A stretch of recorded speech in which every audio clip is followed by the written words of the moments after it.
Bismillah walhamdulillah. Allahumma salli ala sayyidina Muhammad wa ala alihi wa ashabihi ajma'in, amma ba'du. Anak-anakku yang saya cintai, apa kabar semuanya?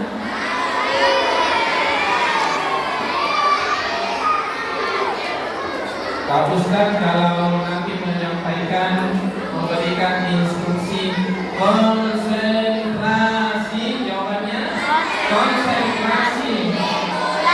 Oke, konsentrasi. Guru kita tadi menyampaikan insya Allah yang akan disampaikan oleh Pak Ustaz terkait masalah dan iman. Apa anak-anakku? Ilmu dan iman. Anak-anakku, syarat untuk mendapatkan ilmu minimal ada 3. Ada berapa? Ada 3. Yang pertama, pastikan pendengaran kita sehat. Apa kabar pendengarannya sehat? Sehat pendengarannya? Iya. Karena kalau pendengaran tidak sehat, nanti ilmu yang disampaikan tidak didengar. Jadi pastikan pendengaran kita sehat-sehat saja. Sehat pendengaran itu syarat satu untuk mendapat ilmu. Yang kedua, pastikan penglihatan kita juga sehat. Penglihatan sehat anak-anakku? Lihat Pak Ustaz di depan. Lihat. Penglihatan menjadi syarat kedua untuk kita mendapatkan ilmu. Yang ketiga, harus dipastikan kita bisa konsentrasi mendengarkan dan melihat orang atau guru yang menyampaikan ilmu. Bisa konsentrasi? Konsentrasi. Tangan diangkat semuanya.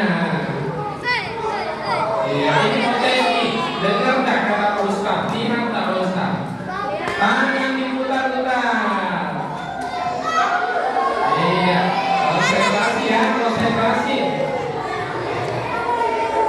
Karena kalau pendengarannya sehat, ikut instruksinya Pak Ustaz. Diputar. Iya, diputar.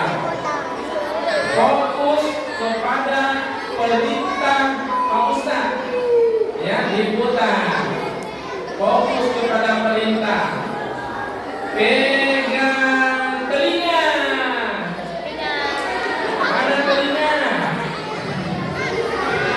Oh, alhamdulillah sehat berarti penglihatannya. Tangan diangkat lagi. Diputar. Sekarang fokus kepada apa yang Pak Ustaz lakukan. Diputar. Mana dagu? Dagu mana dagu?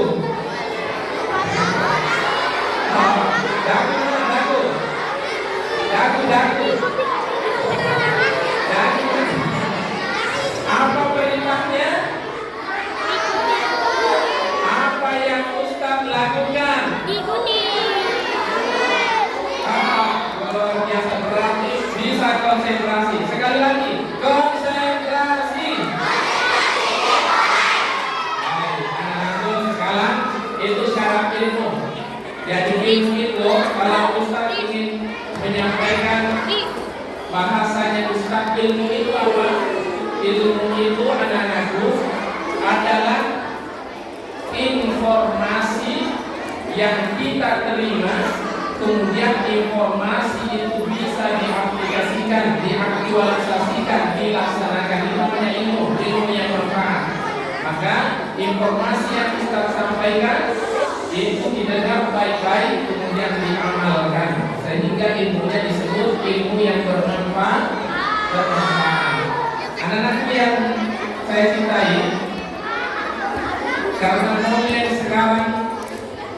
tempat kita ini adalah momen peringatan Isra wal Mi'raj. Baik, sedikit bercerita tentang Isra wal Mi'raj.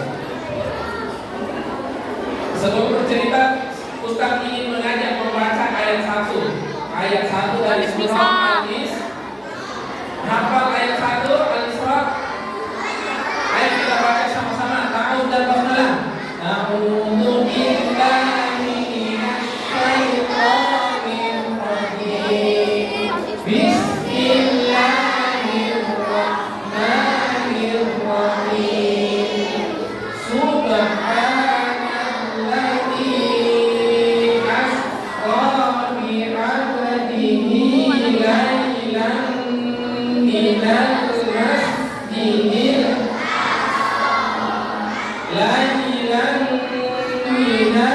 masjidil haram ilal masjidil aqsa alladzi barakna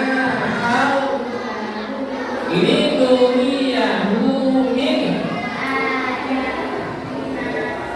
innahu huwas sami'ul basir. Bukan alim. Innahu huwas sami'ul basir. Shadaqallahul azim.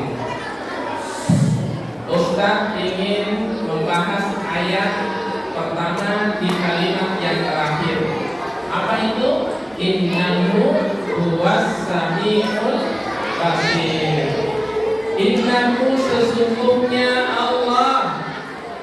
Innahu sesungguhnya siapa? Sesungguhnya Allah. Huwas sami'u. Dialah Allah yang maha mendengar. Sami artinya mendengar. Dialah Allah yang maha mendengar. Al-Basiru. Dialah Allah yang maha melihat. Anak-anakku, apa yang dilihat Allah pada peristiwa yang menjadi mukjizat Rasulullah, yaitu Isra wal Mi'raj? Apa yang dilihat Allah pada peristiwa takdir Allah kepada Rasulullah pada peristiwa Isra wal Mi'raj? Ini yang saya ingin ceritakan. Ya. Anak-anakku diperhatikan. Konsentrasi.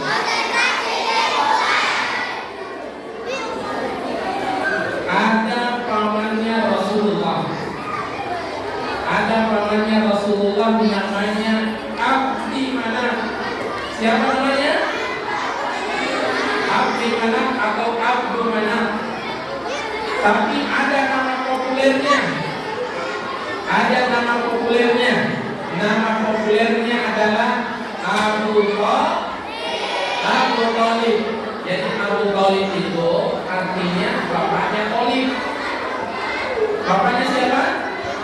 Bapaknya Thalib. Karena Abdul Manaf ini punya anak pertama namanya Thalib, maka disebut dia Abu Thalib. Di antara anaknya lagi ada namanya Sayyidina Ali karramallahu wajhahu. Anak pertamanya Thalib, maka disebut Abu Thalib, bapaknya Thalib. Anak pertamanya Pak Ustaz namanya Adinda Ratu, maka disebut bapaknya Ratu. Ya, biasanya begitu. Orang tua kita siapa anak pertamanya disebut bapaknya dari anak pertamanya. Anak-anakku, Ustaz mau tanya, ada tak di antara kalian orang yang paling anak-anak cintai, yang paling anak-anak sayangi di dalam keluarga? Semuanya sayang, tetapi ada yang paling disayangi. Ada tak kira-kira? Siapakah itu? Siapa? Ayah. Siapa lagi? Ibu. Siapa lagi?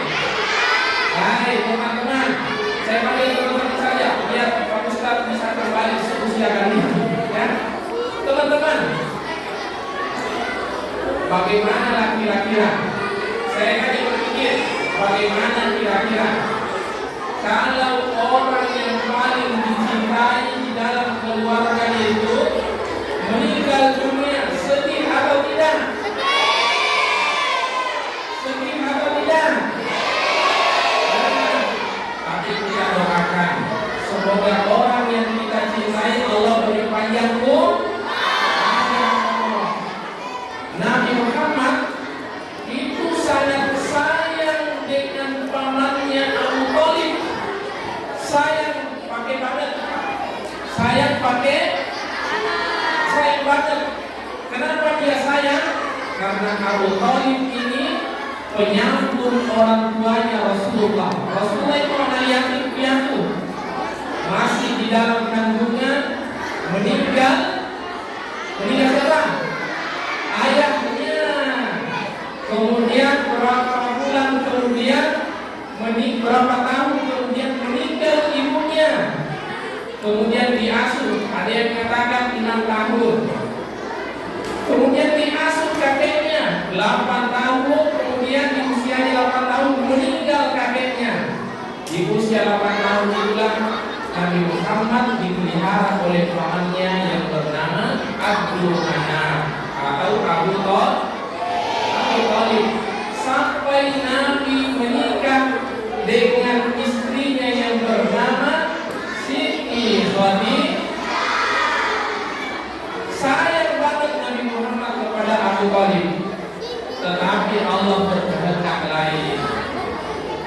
Allah memanggil Abu Thalib terlebih dahulu meninggal dunia. Nabi Muhammad sedih apa tidak? Sedih apa tidak? Anak-anak sekalian, kita sayang sama ayah, sayang banget, ayah perhatian. Ada yang marahi kita di jalan, ada yang marah kita di jalanan, langsung melapor sama ayah. Ayah, tadi ada anak nakal di jalan, saya dipalak, diminta uang ayah, lapor sama ayah. Ada kesusahan, ada masalah, lapor sama ayah. Ayah langsung turun tangan, cari orang itu, dinasihati. Nggak boleh marah-marah orang, nggak boleh menyakiti orang. Itu ayah yang sayang kepada kita. Tetapi ternyata ayah meninggal dunia. Innalillah. Ada ayahnya yang sudah meninggal, katanya kita doakan ayahnya, Allahumma fir lahu warhamhu wa'afihi wa'fu anhu. Insyaallah ayahnya masuk surga. Banyak yang mendoakan. Amin. Allahumma amin. Nabi Muhammad sedih meninggal pamannya. Anak-anakku, 3 hari setelah meninggal pamannya, meninggal tadi istrinya yang bernama Siti. Sedih apa sedih? Sedih. Baru 3 hari meninggal pamannya, meninggal istrinya. Nabi Muhammad sedih. Tidak ada lagi tempat curhat. Sedih banget. Akhirnya Nabi Muhammad hijrah. Hijrahnya itu kemana anak-anak? Hijrahnya kemana? Bukan. Sebelum ke Madinah, hijrah pertama Nabi Muhammad ke Taif. Apa namanya? Taif. Sudah ada yang pernah umrah belum? Sudah ada yang pernah umrah belum? Kita doakan semoga cepat umrah kan? Amin. Anak-anakku, setelah Nabi Muhammad meninggal pamannya, meninggal istrinya, sedih. Orang-orang kafir tambah memusuhi Nabi. Akhirnya Nabi hijrah ke Taif. Sampai di Taif bukan disambut seperti sambutan orang Madinah. Orang Madinah itu menyambut Nabi membaca syair. Tala'al badru min thaniyatin wada. Matahari telah terbit, bulan purnama telah muncul. Bahagia orang Madinah datang Nabi Muhammad. Tetapi Taif tidak, teman-teman. Apa yang dilakukan orang Taif pada saat Nabi masuk ke Taif? Dia ambil batu, dia lempar Nabi Muhammad, bilang pergi, pergi. Taif. Sedih apa sedih? Sedih, bukan hanya sedih anak-anakku. Nabi Muhammad bercucuran darah, penuh dengan luka, kena lemparan batu dari orang-orang Taif. Nabi Muhammad bersembunyi, anak-anakku, bersembunyi di balik batu. Datang malaikat penjaga gunung. Jadi anak-anakku, segala sesuatu yang ada di dunia ini Allah utus malaikat untuk menjaganya, termasuk kita. Ada malaikat penjaga kita, namanya Raqib, dan gunung ada penjaganya. Nabi bersembunyi di balik batu di gunung, datang penjaga gunung, malaikat. Ya Muhammad, orang Taif sudah keterlaluan, tinggal perintahkan saya, akan saya angkat gunung, saya lempar ke orang Taif, saya sudah mati semua. Kira-kira kalau teman-teman ada yang melempari, kemudian ditawari sama malaikat, saya bunuh orang itu, kira-kira teman mau tidak? Nabi Muhammad tidak seperti itu. Apa kata Nabi Muhammad? Wahai malaikat penjaga gunung, jangan bunuh orang Taif. Meskipun mereka tidak menerima saya sebagai Rasulullah, saya berdoa mudah-mudahan anaknya nanti semuanya beriman kepada Allah. Ternyata doa Nabi Muhammad diterima. Anak-anakku nanti kalau ada rezeki orang tua bisa bersama pergi umroh, jalan-jalan ke Taif. Di Taif itu semua penduduknya beragama Islam berkat doanya Nabi Muhammad. Nah, akhirnya karena Nabi bercucuran darah, ada doanya yang didengar oleh Allah juga diabadikan sehingga Allah mengatakan innahu huwas-sami'ul basir. Apa doa Nabi Muhammad? Ilahi Allahumma ashku dha'fa quwwati. Ya Allah, aku curhatkan ya Allah hanya kepadamu saya adukan kelemahanku. Wa qillata hilati, sedikitnya upaya dalam berdakwah. Wa hawani 'alan nas, dan saya hina di hadapan orang-orang Taif sehingga dilempari batu. Itu didengar oleh Allah sehingga diabadikan innahu huwas-sami'ul basir. Anak-anakku sekalian, sehingga Nabi sedih. Pamannya meninggal, istrinya meninggal, ke Taif diusir, konsentrasi. Paman meninggal, istrinya meninggal, ke Taif diusir. Akhirnya sedih Nabi Muhammad. Maka Allah ingin menghibur nabinya, ingin menghibur kekasihnya Nabi Muhammad, diajak refreshing. Diajak apa? Refreshing, yang diistilahkan di dalam Al-Quran Isra wal Mi'raj. Maka dimulailah ayat pertama. Dari kalimat pertama, Subhana, Maha Suci Allah. Kenapa dimulai Subhana? Karena perjalanannya Nabi Muhammad tidak masuk akal.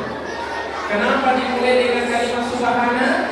Karena perjalanannya Nabi Muhammad tidak masuk akal. Kenapa tidak masuk akal? Nabi Muhammad diperjalankan Allah dari Mekah ke Palestina. Kemana?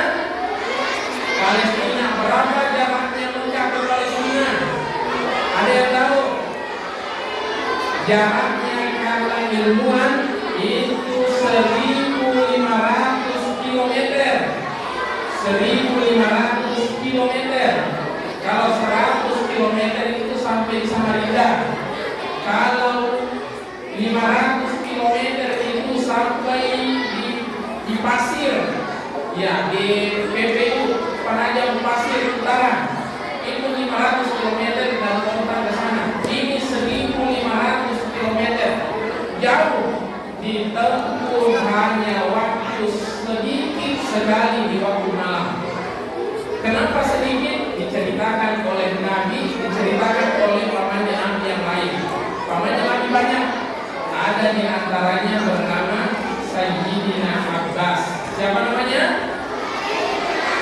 Sayyidina Abbas menceritakan, malam itu Nabi Muhammad tidur di rumah sepupunya, anaknya Abu Thalib yang perempuan. Tadi anaknya Abu Thalib kan satu Thalib, ada Sayyidina Ali, ada yang perempuan juga, namanya Ummu Hani. Siapa namanya? Ummu Hani. Itu sepupunya Nabi Muhammad, karena Abu Thalib orangnya, jadi Thalib sepupunya, Sayyidina Ali sepupunya, Ummu Hani sepupunya. Ya. Nabi Muhammad tidur di rumah Ummu Hani malam itu. Karena Ummu Hani sayang sama Nabi Muhammad, sedikit-sedikit dilihat, diintip di kamar. Oh, Muhammad masih tidur. Pergi lagi, dia istirahat. Habis itu baru lagi dilihat, Nabi itu masih ada, masih tidur. Kenapa Nabi sering diintip, dijagain? Karena Nabi Muhammad setelah meninggal pamannya, meninggal istrinya, ingin dibunuh sama orang kafir. Karena tidak ada lagi yang menolong Nabi Muhammad yang ditakuti orang kafir. Meninggal semua. Sehingga Nabi Muhammad dicari-cari ingin dibunuh. Sehingga Nabi Muhammad pindah-pindah tidurnya. Kadang di rumahnya sendiri, kadang di rumah Ummu Hani, kadang di rumah Sayyidina Abbas, keliling. Itu Nabi Muhammad bermalam karena ingin dibunuh, dicari. Malam itu begitu Ummu Hani bangun lagi, dilihat Nabi Muhammad sudah tidak ada, hilang. Akhirnya takut Ummu Hani. Ya Allah, Nabi Muhammad hilang, Muhammad diculik. Teriak Ummu Hani, dia panggil pamannya yang bertetangga sama dia, yaitu Sayyidina Abbas. Wahai pamanku Abbas, wahai pamanku Abbas, Muhammad telah hilang, Muhammad diculik. Itu kata Ummu Hani. Akhirnya Sayyidina Abbas bertugas bangun keluar rumah. Begitu keluar rumah, ternyata Sayyidina Abbas sudah melihat Buraq datang mengantar Nabi Muhammad pulang. Sehingga orang satu-satunya yang pernah melihat Buraq itu adalah pamannya Nabi Muhammad yang bernama Sayyidina Abbas. Siapa namanya? Kalau ada pertanyaan, ada tak orang yang pernah melihat Buraq yang ditunggangi Nabi Muhammad? Satu-satunya adalah Sayyidina Abbas di dalam hadisnya Nabi Muhammad sallallahu alaihi wasallam. Begitu pulang diantar oleh Buraq, Sayyidina Abbas menceritakan. Sayyidina Abbas menceritakan di dalam hadis itu, saya pegang tempat tidurnya Nabi masih hangat. Artinya apa? Tadi Nabi Muhammad dijemput oleh Allah melalui kendaraan Buraq didampingi malaikat Jibril, kemudian pulang lagi itu tidak lama. Kenapa? Karena tempat tidurnya masih hangat. Anak-anakku, ada tak yang pernah bangun malam kencing? Ada yang pernah bangun malam kencing? Bangun malam kencing, pergi ke toilet kencing, kembali ke tempat tidur setelah kencing, kira-kira masih hangat tak tempat tidurnya? Masih hangat, berarti tidak lama kencingnya. Tetapi kalau ada yang kencing, begitu selesai kencing kembali ke kamar, naik ke kasur, kasurnya sudah dingin, berarti lama di kamar mandi. Ini Nabi Muhammad habis Isra Mi'raj, kembali lagi ke rumah Ummu Hani, tempat tidurnya masih hangat. Lama apa sebentar? Sebentar. Maka itulah Allah mempergunakan Subhana alladzi asra bi'abdihi lailan. Lailan itu artinya malam yang sedikit. Ada tanwin di dalam kaidah bahasa Arab, tanwin litaklil. Nanti kalau anak belajar kaidah bahasa Arab, ada disebut tanwin litaklil, tanwin yang menandakan sedikit sekali pada malam itu.